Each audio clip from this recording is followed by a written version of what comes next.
The Galactic Defense Academy's training deck hummed with the sound of 50 different species sparring, their various limbs, tentacles, and energy appendages creating a symphony of controlled violence that would make any drill sergeant weep tears of pride. Well, assuming that drill sergeant had tear ducts, which, given the Academy's diversity policies, wasn't exactly guaranteed. Cadet Zorax Vent adjusted his crimson combat suit with 4 of his 6 arms, while his compound eyes tracked the movements of his fellow cadets. Standing nearly 8 feet tall with exoskeletal plating that gleamed like polished obsidian, he was what his species, the Kytherian Empire, considered a prime specimen of warrior breeding. His mandibles clicked in satisfaction as he watched a hulking Brittarian cadet slam a nimble Vesperin into the mat with enough force to dent the reinforced flooring. Pathetic, Zorax muttered, his voice carrying the distinctive hiss that came from having vocal cords designed for both atmospheric and vacuum communication. These soft-bodied weaklings wouldn't last 5 minutes in the Outer Rim campaigns. His training partner for the day stood nearby, apparently unimpressed by the display of interspecies combat prowess unfolding around them. Jake Morrison looked like he'd stepped out of some primitive recruitment poster, all broad shoulders and confident grin. His brown hair slightly messed from their previous sparring session. The human had introduced himself with that peculiar Earth custom of extending his hand for physical contact, which Zorax had found both primitive and mildly insulting. "You know," Jake said, stretching his arms above his head in a motion that made several nearby cadets wince in sympathetic muscle memory, "back home, we have this saying about making assumptions." Zorax's mandibles twitched in what his species considered amusement. "Oh, and what wisdom does your backwards little mudball offer about assumptions, human?" The way Zorax pronounced the word human made it sound like something unpleasant he'd scraped off his boot, which, considering Kytherians wore magnetic hover boots, was quite the accomplishment in creative disdain. Jake's grin widened and something in his eyes shifted. It was subtle, like watching a predator decide whether the thing in front of it was prey or competition. Most species would have missed it entirely. Unfortunately for Zorax, Kytherians were not most species, and that flickered change had been his first warning that he was about to make a career-defining mistake. "Well," Jake said, his voice carrying that deceptively casual tone that humans have perfected over millennia of warfare, politics, and really awkward family dinners, "they make an ass out of you and me." Zorax blinked all 6 eyes in sequence, a gesture that conveyed both confusion and growing irritation. "I fail to see how that collection of primitive phonetic sounds constitutes wisdom." "Yeah, I figured you might." Jake began to circle slowly, his movements loose and relaxed, like someone preparing for a friendly game rather than combat training. "See, the thing about assumptions is they're usually based on incomplete information, like assuming that just because someone's from a so-called primitive world, they're automatically inferior in combat." The Kytherian's exoskeletal plates shifted, a biological response that indicated rising aggression levels. Around them, other cadets began to notice the tension building between the unlikely pair. Conversations died down as various species turned their attention to what was shaping up to be an entertaining mismatch. "Are you suggesting," Zorax said, his voice dropping to a dangerous whisper that resonated through his thoracic chambers, "that a member of the Kytherian warrior caste should concern himself with the combat capabilities of a species that only recently discovered faster-than-light travel?" Jake paused in his circling, tilting his head with an expression of mock consideration. "Concern himself? Nah, but maybe, not completely dismiss the possibility that there's a reason humans got invited to the big kids' table so fast after making contact." Several cadets from various species moved closer, forming an impromptu audience. This was exactly the kind of interspecies drama that made academy life bearable between the grueling training sessions and mind-numbing tactical theory classes. Instructor Vex, a towering crystalline being whose species communicated primarily through harmonic resonance, noticed a gathering crowd and approached with a kind of weary resignation that came from dealing with testosterone-fueled conflicts across 47 different biological expressions of masculinity.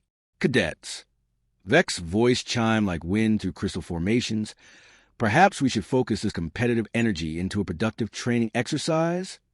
Zorax straightened to his full intimidating height, his 6 arms flexing in a display that had reduced more than one opponent to quivering submission. An excellent suggestion, instructor. I believe Cadet Morrison here requires a demonstration of proper combat technique.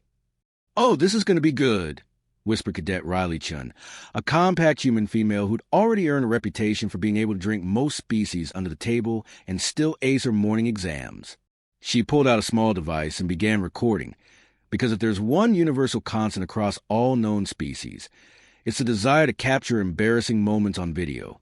Jake rolled his shoulders and cracked his knuckles, a sound that made several of the more sensitive-eared species in the audience flinch. You know what? I think I like that. But let's make it interesting. Zorax's mandibles clicked rapidly, the Kytherian equivalent of laughter. Interesting how? Loser does a full week of custodial duty in the waste recycling sector, Jake said, his grin taking on a distinctly predatory quality, and has to announce to the entire academy why they lost. The crystalline instructor's harmonic frequency shifted to what most species recognized as mild alarm. Perhaps we should consider less dramatic stakes for a simple training exercise. No, Zorax said, his compound eyes glittering with anticipated victory. I find these terms acceptable. It will be educational for the human to understand his place in the galactic hierarchy.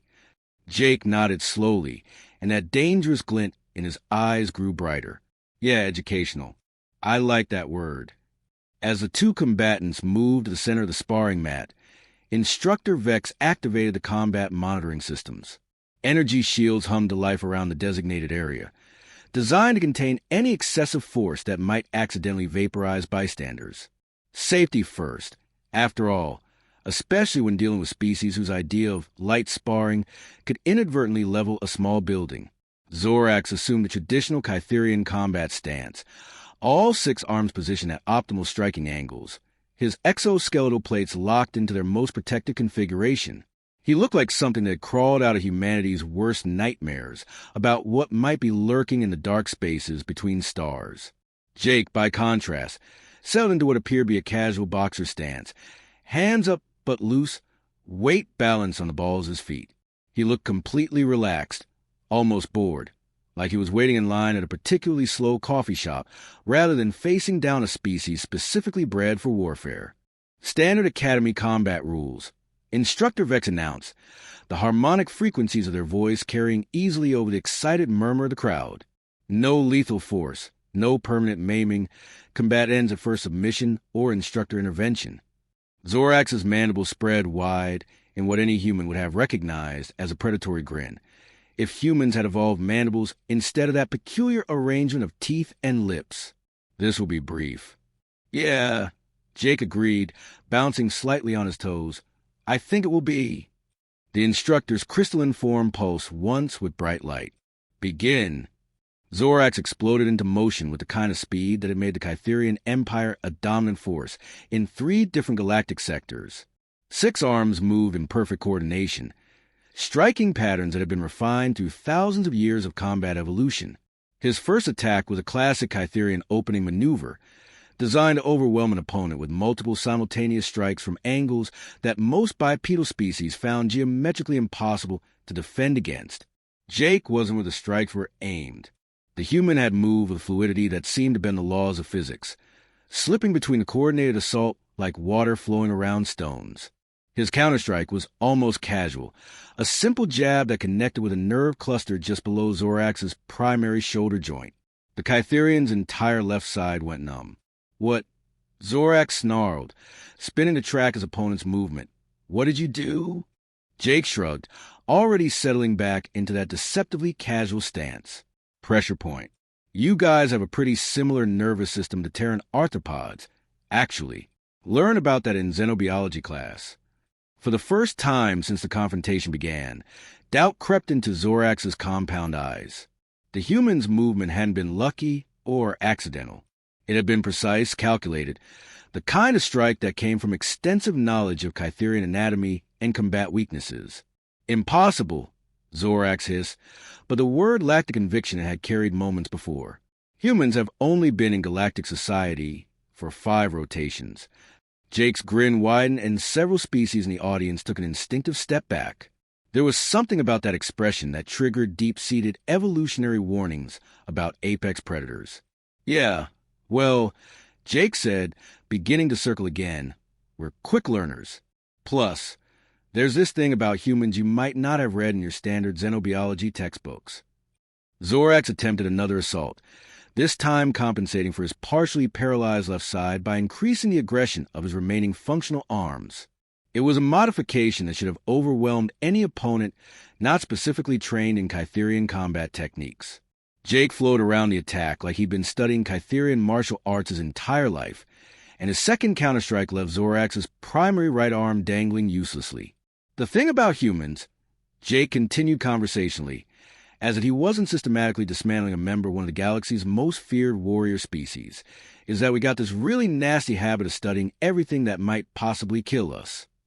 Zorax staggered, his remaining functional arms trembling with a combination of muscle fatigue and growing panic.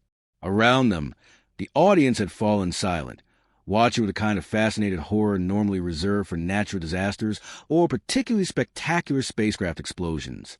And Kytherians, Jake said, his voice carrying across the silent training deck, have been killing humans in the Outer Rim conflicts for about 4 years now. The final pieces of the puzzle clicked into place in Zorax's increasingly panicked mind. This wasn't just some random human cadet who'd gotten lucky with academy placement. This was something far more dangerous, something the Kytherian Empire's intelligence briefings had mentioned in increasingly worried tones over the past several rotations. Jake Morrison wasn't just a human. He was a human who'd served in the Outer Rim campaigns. The silence that followed Jake's revelation stretched across the training deck like a suffocating blanket. Every species represented in the audience knew about the Outer Rim conflicts. They'd all seen the casualty reports, the tactical analyses, the increasingly desperate requests from Kytherian High Command for additional reinforcements to deal with what their propaganda machine had initially dismissed as minor colonial rebellions. What they hadn't known was that humans were involved. Zorax's remaining functional arms trembled as the full implications crashed into his warrior-bred consciousness like a meteorite strike. The Outer Rim campaigns weren't just some distant colonial police action. They were active warfare against an enemy that had been systematically studying, learning, and adapting to Kytherian combat doctrine for 4 solid years. And this human had been there. "You!" Zorax whispered, his mandibles clicking in a rapid pattern that conveyed absolute terror in Kytherian body language. "You were part of the resistance." Jake's expression didn't change, but something cold and predatory settled behind his eyes. Resistance is such a clinical word, don't you think? I prefer to call it what it was. Survival. The human began moving again that same fluid, deceptively casual circling that had preceded his previous devastating attacks. But now Zorax could see it for what it truly was. This wasn't academy training.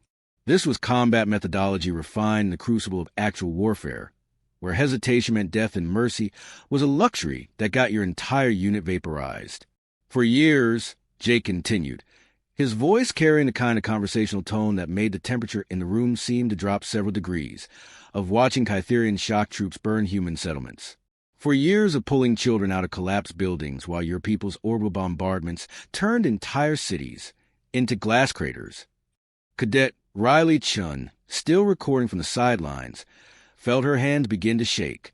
This wasn't entertainment anymore. This was something primal and dangerous, like watching a natural disaster unfold in slow motion. Zorax attempted a desperate retreat, using his remaining mobility to create distance between himself and the advancing human.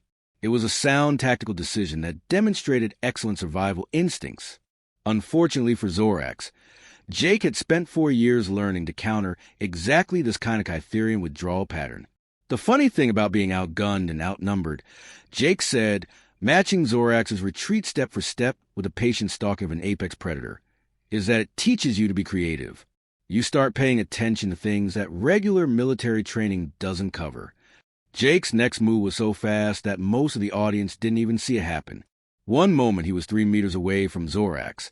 The next he was inside the Kytherian's defensive perimeter, his hands moving with surgical precision to strike nerve clusters that left Zorax's remaining arms completely paralyzed. The towering alien warrior collapsed to his knees, his exoskeletal plates clattering against the mat in a sound like breaking ceramic.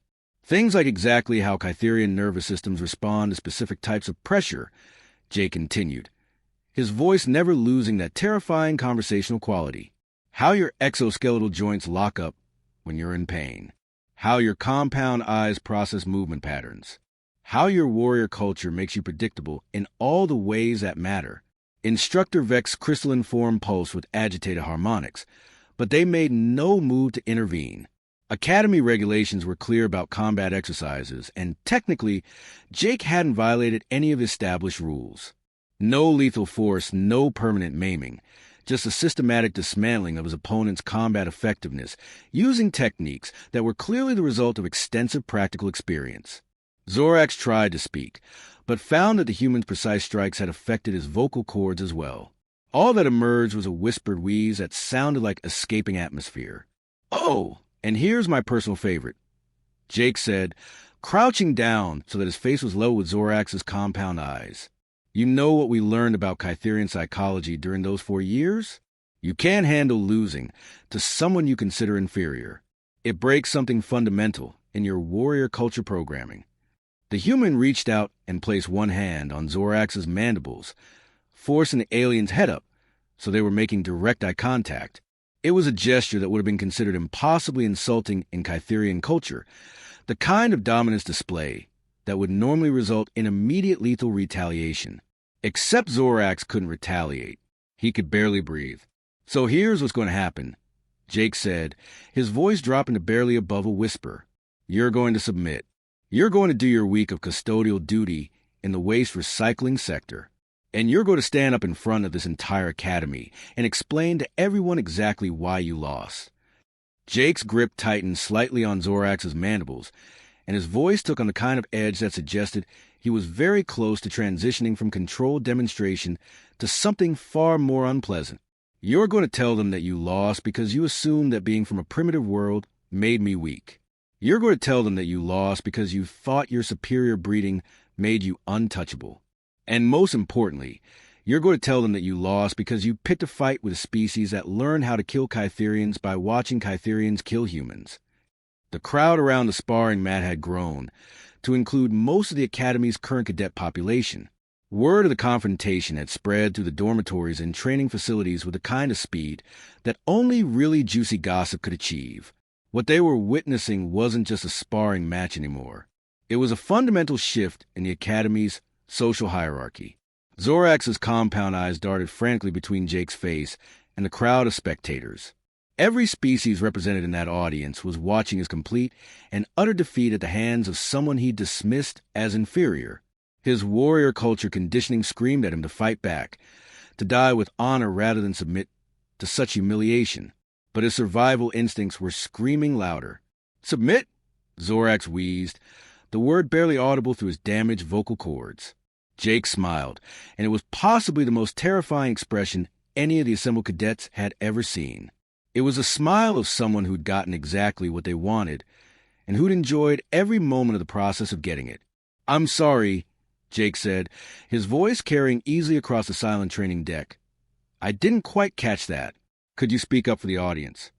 Zorax's exoskeletal plates rattled with humiliation and barely contained rage, but his voice was stronger when he repeated, "I submit." Jake released his grip on the alien's mandibles and stood up, brushing imaginary dust off his hands in a gesture of dismissive casualness that made several members of the audience wince in sympathetic embarrassment. "Well," Jake announced to the crowd, his tone shifting back to that deceptively friendly Academy cadet persona, "I guess that settles our little disagreement about assumptions." Instructor Vex approached cautiously, their crystalline form pulsing with harmonics that suggested they were still processing what they'd just witnessed. "Cadet Morrison, perhaps you could assist Cadet Zorax to the medical bay? Those nerve strikes appear to have been quite comprehensive." Jake nodded agreeably, but made no immediate move to help the paralyzed Hytherian. Instead, he addressed the crowd of watching cadets with the kind of easy confidence that suggested he'd just concluded a mildly interesting training exercise rather than systematically destroyed one of the galaxy's supposedly superior warrior species. "You know," Jake said, his voice carrying the unmistakable tone of someone delivering a carefully prepared lesson. There's something about humans that most species don't really understand when they first meet us. The audience leaned in slightly, caught between fascination and the kind of nervous energy that comes from watching an apex predator give educational lectures. See, most species develop their combat techniques based on fighting members of their own species, or maybe the occasional territorial dispute with neighboring civilizations. Nice, clean, organized warfare with established rules and conventional tactics. Jake's grin widened as he gestured toward the still paralyzed Zorax. Humans developed their combat techniques by spending 10,000 years trying to kill everything on a planet that was actively trying to kill them first. We had to fight saber-toothed tigers, cave bears, each other, diseases, natural disasters, and about 1 million other things that wanted to turn us into extinct fossils. He paused for effect, letting that information sink in before continuing. So when we finally made it to space and discovered that the galaxy was full of species who become comfortable with their place in established hierarchies, well, Jake shrugged with false modesty. Let's just say we brought a different perspective to interstellar relations. Cadet Riley Chun, who'd managed to capture the entire confrontation on her recording device, found herself laughing despite the underlying tension of the situation. Different perspective. Right. Is that what we're calling completely terrifying combat efficiency now? Jake shot her a quick grin that was genuinely warm, a stark contrast to the predatory intensity he displayed during the actual fighting. Hey, terrifying is such a subjective term. I prefer educationally enlightening. The crowd began to disperse as the immediate excitement died down, but conversations continued in excited whispers as cadets from various species processed what they'd witnessed. The human who'd seemed like just another academy recruit had just demonstrated combat capabilities that called into question everything they thought they knew about species hierarchies and relative military capabilities. Zorax, meanwhile, was beginning to regain some sensation in his extremities as the effects of Jake's precisely applied nerve strikes gradually wore off. The return of physical function, unfortunately, came with the return of full psychological awareness of his situation. He was a Kytherian warrior who'd been defeated by a human, not just defeated, but completely dominated in front of an audience that included representatives from dozens of species. His reputation, his standing within the warrior culture, possibly his entire future career were now irrevocably linked to this moment of absolute humiliation. Need help getting up? Jake asked, extending his hand in the same friendly gesture he'd used when they'd first been introduced. Zorax stared at the offered hand for several seconds, his compound eyes processing the implications of accepting assistance from a being who just systematically dismantled everything he thought he knew about his place in the Galactic Order. Pride warred with practicality. In his warrior-bred psychology, pride demanded that he reject any help from his defeater, that he struggled to his feet under his own power regardless of how long it took or how much additional humiliation it might cause. Practicality pointed out that his legs still weren't functioning properly. The training deck was hard, and everyone was still watching. Pride lost. Zorax reached out with one of his slowly recovering arms and accepted Jake's assistance in getting back to his feet. The human's grip was steady and surprisingly gentle, nothing like the devastating precision he displayed during their combat. You know, Jake said conversationally as he helped steady the much larger alien. Back on Earth, we've got this tradition about buying drinks for people we've had good fights with. Builds camaraderie, helps process the adrenaline, that sort of thing. Zorax's mandibles clicked in confusion. You wish to socialize? After defeating me? Jake's expression shifted to something that might have been genuine puzzlement. Well, yeah, why wouldn't I? You're a decent fighter. You've got good instincts, and you're probably going to be a solid officer once you go over the whole species superiority thing. For the first time since their confrontation began, Zorax looked directly at Jake's face without seeing a predator or an enemy. What he saw instead was something his warrior culture had never taught him to recognize or understand. He saw someone offering genuine friendship after a concluded conflict. Zorax began and stopped, his entire worldview rearranging itself around this unexpected development. I do not understand humans. Jake's laugh was warm and completely lacking in mockery. Yeah, we get that a lot.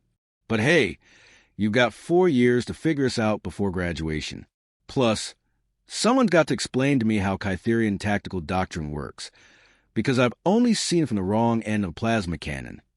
As the two cadets made their way slowly off the training deck, Jake supporting Zorax's still unsteady movement, the audience finally began to truly disperse. But the conversations that followed would continue for weeks, spreading through the Academy and eventually reaching the highest levels of Galactic Defense Command. The balance of power in known space had just shifted, and it happened during a training exercise that was supposed to be about teaching proper sparring techniques. Somewhere in the Academy's administrative offices, emergency communications were already being transmitted to governments across dozens of star systems. The humans, it seemed, were going to require some significant updates to existing threat assessment protocols. And in the Academy's recreation center, a Kytherian warrior and a human veteran sat down to share drinks and begin the kind of unlikely friendship that would eventually reshape interstellar military doctrine. But that, as they say, is another story entirely.